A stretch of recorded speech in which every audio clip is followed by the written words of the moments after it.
Salut l'équipe, salut la team, voilà, on est de retour avec notre cher Ligue 1. Voilà, aux dernières nouvelles, on avait eu un match de Ligue des Champions héroïque de nos Parisiens qui se sont qualifiés face au Bayern de Munich. Certes, on a perdu le match, mais on s'est qualifié. Et donc, c'était le retour à notre cher championnat de Ligue 1 avec un match ô combien important contre Saint-Etienne. Pourquoi? Parce que c'était simple. Lille ayant fait match nul contre Montpellier, en cas de victoire, Paris avait l'occasion de revenir à un point des Lillois et surtout de se relancer à la course au titre, puisqu'on sait à un point, eh ben, Lille n'a plus entre guillemets son destin en main. Il suffit d'une défaite ou d'un match nul pour que Paris repasse devant ou à égalité. On le sait hein, que Paris a un meilleur goal average, donc même en repassant à égalité avec Lille, Paris serait devant par rapport au goal average. Donc c'est un match qui était très très important face à Saint-Etienne. Pour cela, on avait monsieur Mauricio Pochettino qui nous avait concocté un 4-2-3-1, j'ai envie de dire classique. Alors Navas, qui était un peu malade, n'était pas dans les cages, il était remplacé par sa doublure Sergio Rico. En charnière centrale, on retrouvait Presco Kipembe, capitaine aux côtés de Kerrer. On avait Florenzi qui faisait son retour à droite, lui qui avait été, on le rappelle, absent pendant quelques temps par rapport au Covid. Et on avait Mitchell Baker qui évoluait à gauche. Dans l'entrejeu, on avait Ender Herrera aux côtés de Danilo Pereira qui enchaîne les titularisations, que ce soit en défense centrale ou au milieu. Et puis ensuite, on avait Monsieur Rafinha qui évolue en numéro 10 aux côtés de Sarabia à droite, Moïse Kean à gauche et Kylian Mbappé en pointe, ou alors peut-être l'inverse. En tout cas, voilà les gars, c'était un match qui était très très très important. Et c'est un match qui a eu du mal, beaucoup de mal à se libérer. La faute à une équipe de Saint-Etienne qui clairement était en place défensivement. Voilà, on s'est créé très très peu d'occasions, pratiquement jusqu'à la 60e minute. C'était un match stérile.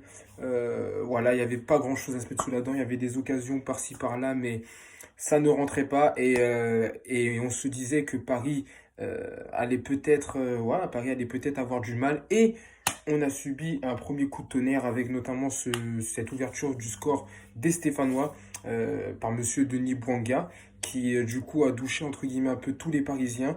Voilà, Paris qui était en rappel juste avant ce but qui était à l'occasion de marquer un 0 mais qui a raté.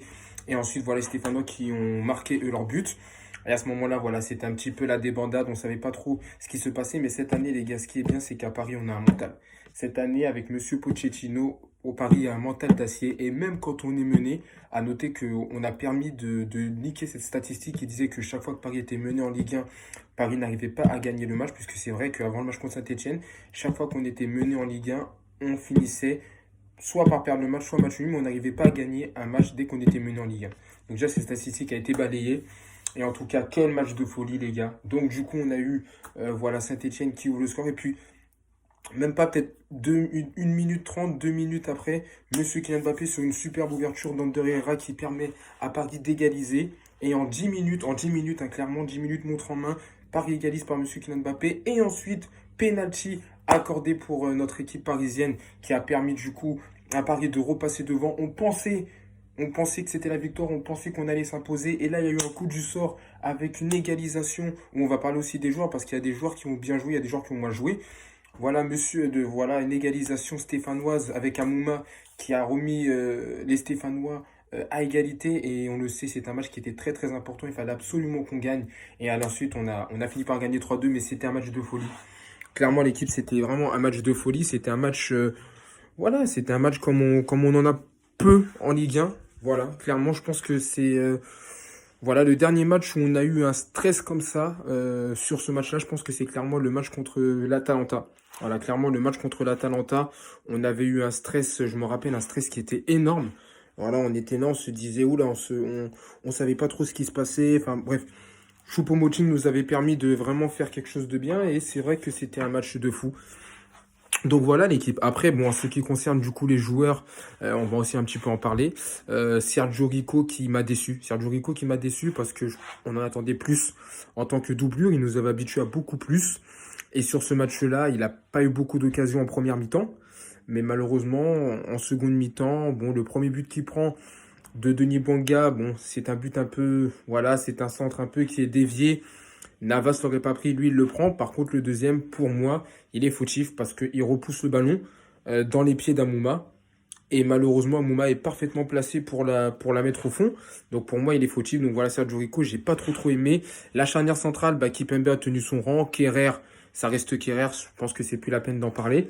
Florenzi à droite qui, je pense, par rapport au Covid, m'a semblé très fatigué. Il m'a semblé pas du tout en forme physique. Je veux dire, offensivement, il a pratiquement rien apporté. Les centres, ils étaient pas aucun centre qui est qui a trouvé destinataire.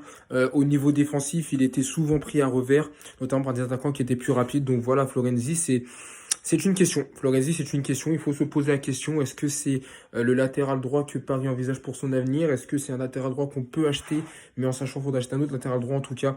Voilà pour Florenzi. Puis bah, Mitchell Baker qui m'a un petit peu déçu. Voilà, ceux qui me suivent savent que j'aime beaucoup Mitchell Baker.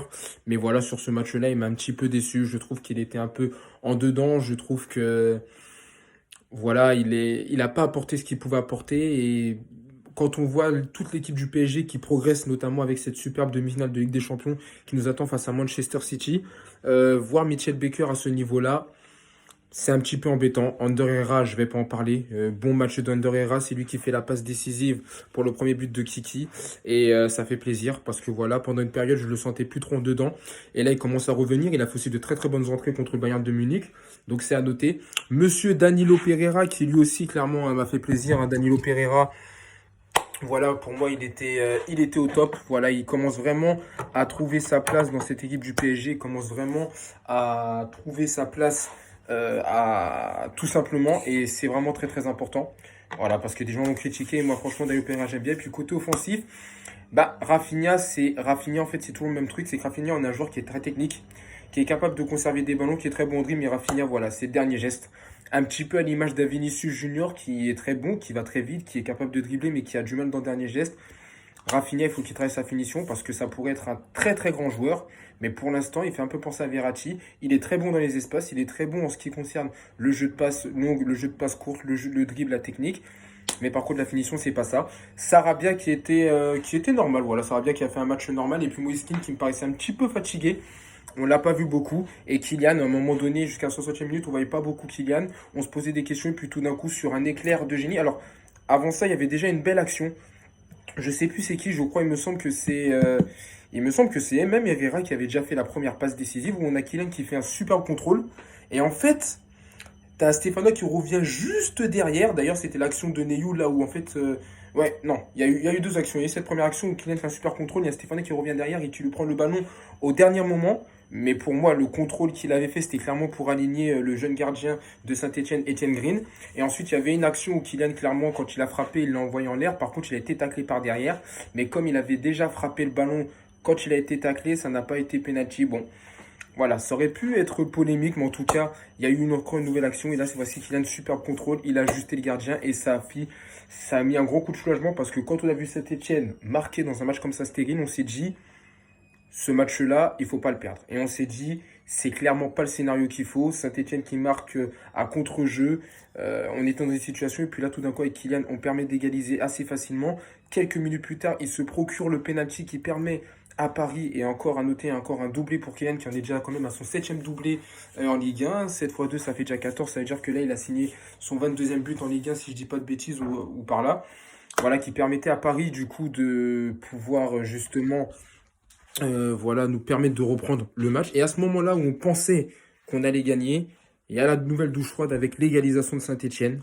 Et là, à ce moment-là, on a aussi, et je vais en parler, de monsieur Pochettino. Voilà, parce que je pense que il a dit les interviews qu'il a dit. Il a dit hein, clairement que cette saison, il ne fallait pas le juger parce que ce n'est pas lui qui a choisi ses joueurs.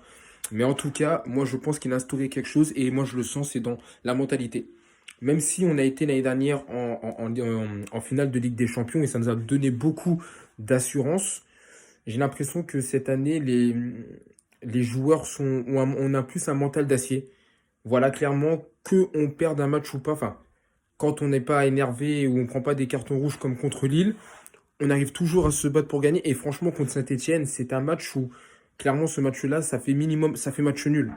On marque, on repasse devant, ils égalisent, on est dans le temps additionnel, on se dit, Paris fait le match nul. Je pense qu'il y avait déjà des Lillois qui se disaient, les gars, ça sent bon pour le titre.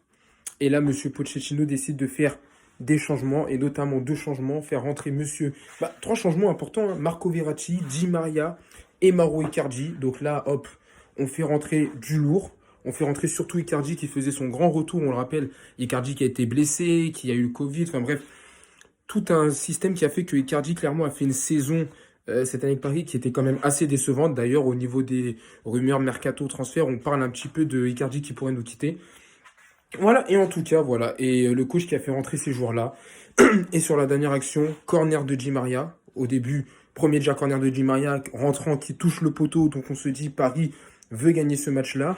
Paris récupère le ballon. Petit pont sur Bouanga. Et puis là, le superbe centre de Di Maria pour la tête de Icardi qui nous libère. Et là, les gars, là, franchement, les gars, c'est on s'assoit et on souffle. On souffle. Parce que franchement, mais quel match de folie. Quel match de folie. Voilà, franchement, c'était un superbe match. Et voilà la team. Donc voilà les satisfactions du match. Pochettino, j'en ai parlé. Le prochain match, on va se retrouver mercredi pour la demi-finale de Coupe de France face à Angers. Ouais, demi-finale, si c'est ça, demi-finale. Là encore, ce sera un bon match. Ça sera un bon match. Attention, malgré le fait que Angers perd quelques matchs en ce moment, il ne faut pas les sous-estimer. Ça va être la Coupe de France, on le sait. Il y a toujours cette magie sur certains clubs qui sont inférieurs. Donc voilà, il faudra vraiment faire un match important. Il faudra être concentré pour pouvoir voilà, se qualifier pour une nouvelle finale de Coupe de France, pour pouvoir aller au bout en tout cas. Voilà les gars, je pense qu'en ce moment à Paris on est bien. Voilà, petit message important pour féliciter également les féminines qui ont réussi un très très grand exploit. Si on parle de Paris qui a éliminé le Bayern de Munich et ça reste un effort en Ligue des Champions, les féminines qui ont éliminé l'Olympique Lyonnais et ça c'est très très beau.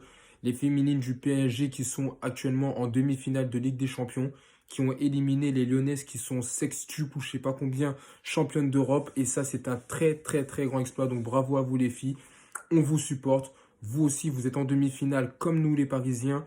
Voilà, si Paris pouvait remporter la Ligue des Champions dans ces deux catégories, ça serait magnifique. On pense aussi au handball qui, à mon avis, est pas très très loin aussi en Ligue des Champions. Mais en tout cas, voilà, petit message que je voulais adresser pour les filles. En tout cas, merci les gars pour ceux qui suivent mes débriefs. Merci pour ceux qui partagent. Merci pour ceux qui sont là depuis le début. De toute façon, maintenant, vous connaissez la... Je vais remettre le lien parce que le dernier débrief que j'avais fait sur le Bayern sur Insta n'est pas passé parce qu'il a été trop long. Donc, je vais remettre un lien pour ce match-là sur Insta. Et je vous invite tous à aller sur ma page YouTube en tout cas. Prenez soin de vous, prenez soin de vos proches. Je le répète, on est ensemble.